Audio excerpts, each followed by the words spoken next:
on American Experience. An influential author whose groundbreaking anthropological work would reclaim, honor, and celebrate Black life on its own terms. She was an innovator, but the content is rooted in the research that she did. It was anthropology that really showed Hurston that she could write about her culture. Zora Neale Hurston, Claiming a Space on American Experience.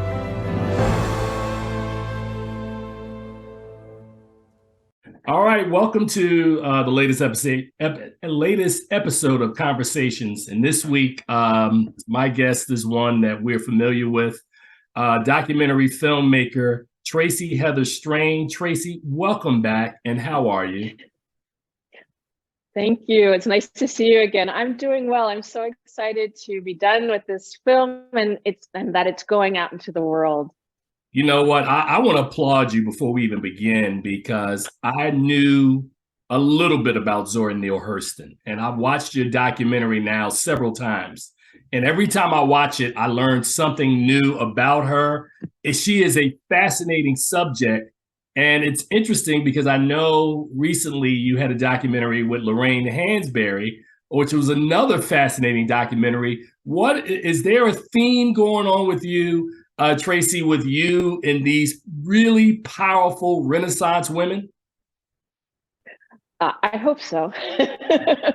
But this time, the film on Lorraine Hansberry was my idea, and I spent a long time raising the money for that film.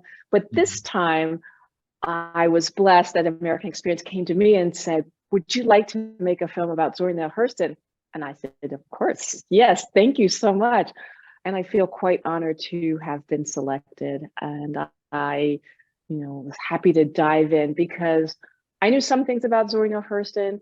She was on my list to really dive in and know more about her. I was kind of embarrassed I didn't know more about her. I actually hadn't read Their Eyes Were Watching God before I made this film.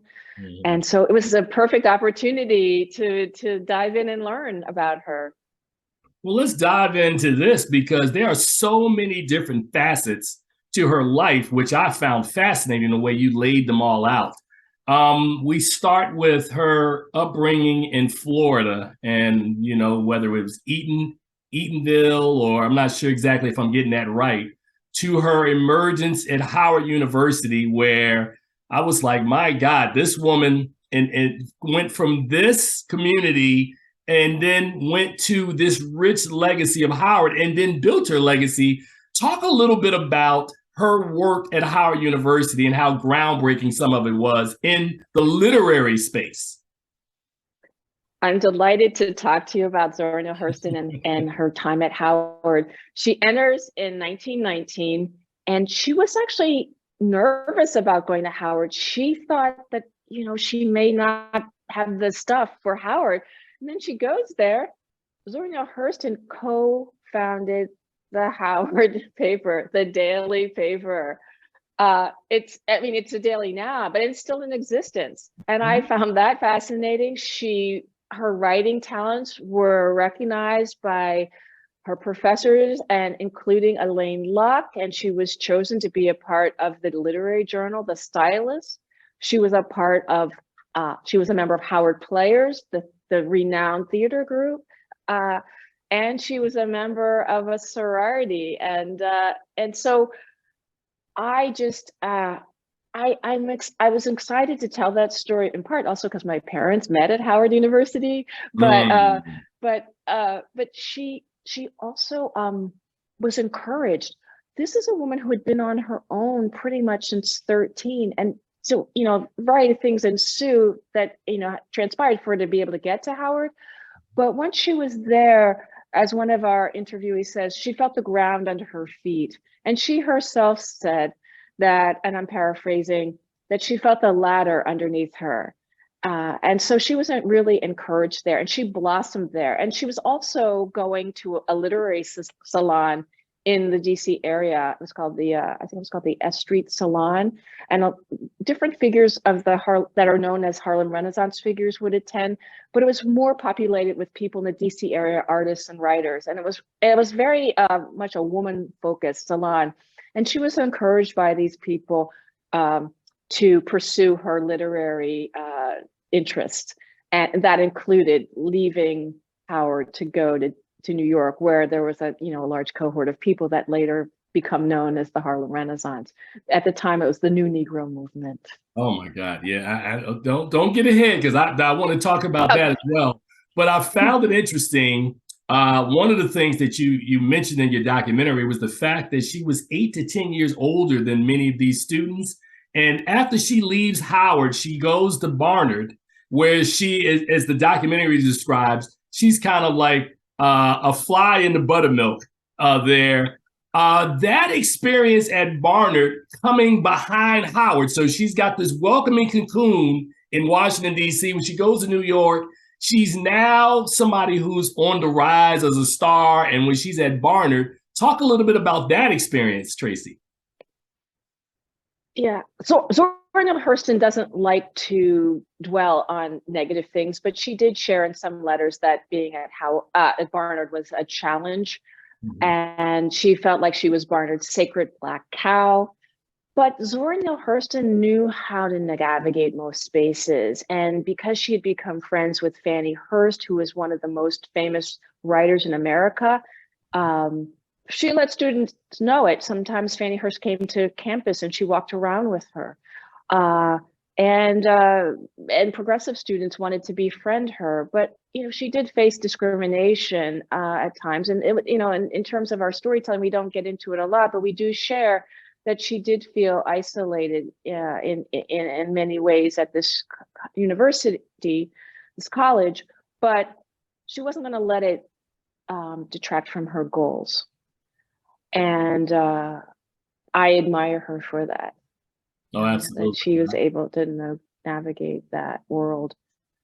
I was going to say, and absolutely, and I agree with you. And going back to it, we're talking to Tracy Heather Strain, who's the documentary filmmaker who's telling us the story of Zora Neale Hurston. And it's actually Zora Neale Hurston. I was looking for the actual title. Is it Claiming a Space? Yes, it's Zora Neale Hurston, Claiming a Space. Claiming a Space. Yes. So now, in talking about claiming the space, the other thing I found was this kind of intersection of when she is at Howard University, going back to that, and the rise of the new Negro movement, where we see Marcus Garvey and the Harlem Renaissance.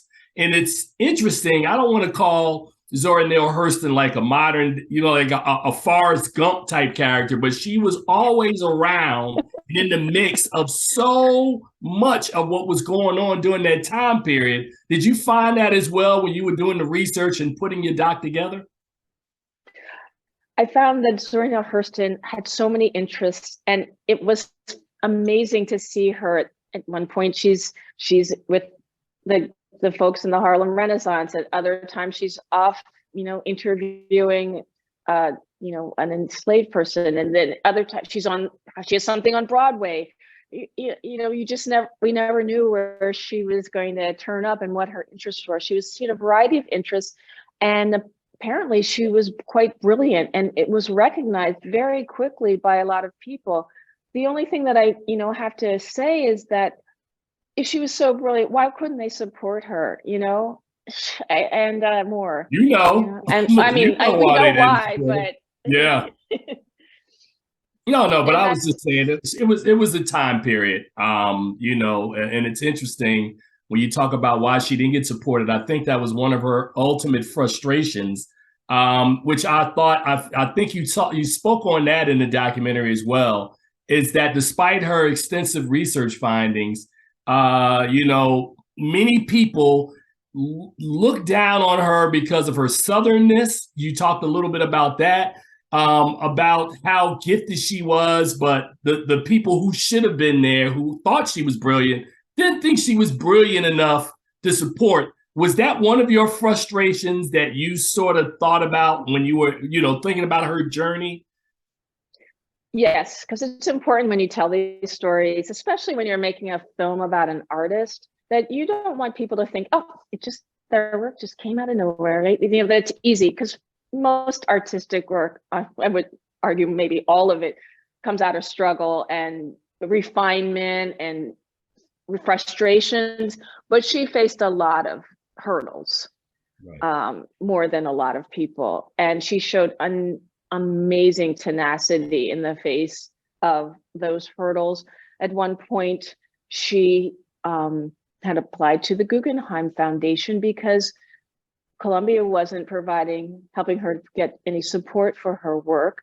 And her references, people she thought supported her, backed her, that helped train her, she thought they were supporters and would write positive references, and they didn't. And another point, she gets a fellowship to get a PhD in anthropology, something she craved for such a long time. And it basically gets rescinded. It gets repackaged into something that just wasn't going to work for her. She'd already written books, and her Mules and Men was going to come out. And she said, as one of the interviewees says in the film, peace out, because she'd already been in a strange relationship that was controlling with her former patron, Charlotte Osgood Mason. And she just wasn't, it seems like she wasn't ready for that kind of restriction again. Right. Now, when we look at her career in anthropology, I loved how you described in the film that, the regular anthropologist was supposed to be detached and observant of the subject. And Zora was very different. And it's funny because you have a couple of clips in there where we watch her. It's probably our first documentary filmmaker who's taking her camera on the road. And you talked about interviewing Cujo Lewis, which I actually saw in another documentary last year, Descendant. The extensive research she did on one of the last people that came from the Clotilda. Talk a little bit about, now it's interesting because 100 years later, here you are as a filmmaker covering another person who was sort of a filmmaker during that period. Talk about what you saw from, doing the research from a lot of her documentary work, as well as her stamp on anthropology and how she went about it that was very different from her peers. So I'll start with the anthropology. Zora Neale Hurston went down south on her first research trip and came back with very little good material. She went to her hometown. She went to places that she felt like she knew, and people weren't telling her folk tales. She went down that first time, as she described it, speaking Barnardese. She was formal, she was not allowing people to feel connected to her. I mean, they probably felt objectified, right? Why are you going to spill your beans to someone who's doing that? Mm-hmm. She called this resistance feather bed resistance. She compared it to Native Americans because Native Americans often were just like, no. But African Americans, because of our experiences in the United States and how we had to interact with white people, we're used to trying to accommodate in a certain way. And so, sometimes people would tell stories or just say, oh, I don't know what you're talking about, or laugh it off, right? But the next time she came down, she realized that she had to gain trust. And she did that by participating with people. She shared her stories. She ingratiated herself with people, not in a sort of, cloying way, but to just be able to connect with them. And they seem to respond quite favorably. And she writes to Langston Hughes on the road because she read some of his work to them, and they loved it. And they started I'm going to sneeze. Excuse me. So I'm sorry. No problem. They started remaking folklore on the spot, which helped her prove that Black folklore wasn't something set in the amber, that was unchanging, just like other groups. We were dynamic, and we were changing and responding to the modern world and new stimuli.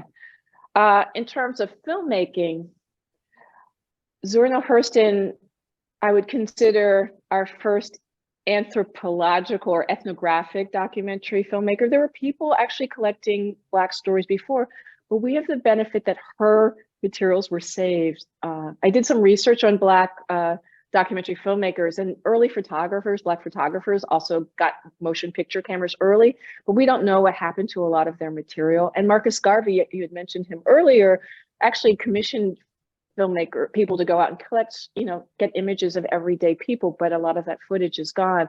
But fortunately, Zora Neale Hurston's footage has been saved, and I saw it at the Library of Congress.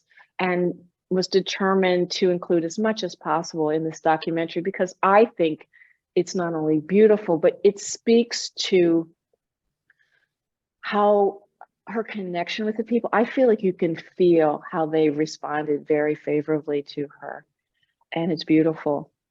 Absolutely. And so is your documentary.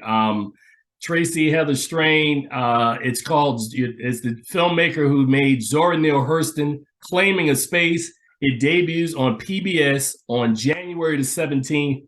I highly recommend take a peek into the life of this trailblazer, an amazing, amazing woman who I think was really far ahead of her time. Tracy, thank you for your time. It's always wonderful to catch up with you, and continued success. Thank you. Thank you so much. And you can catch it on pbs.org same day too, in case you're like a streamer. And you know what? And that was good information. Thank you for that, Tracy.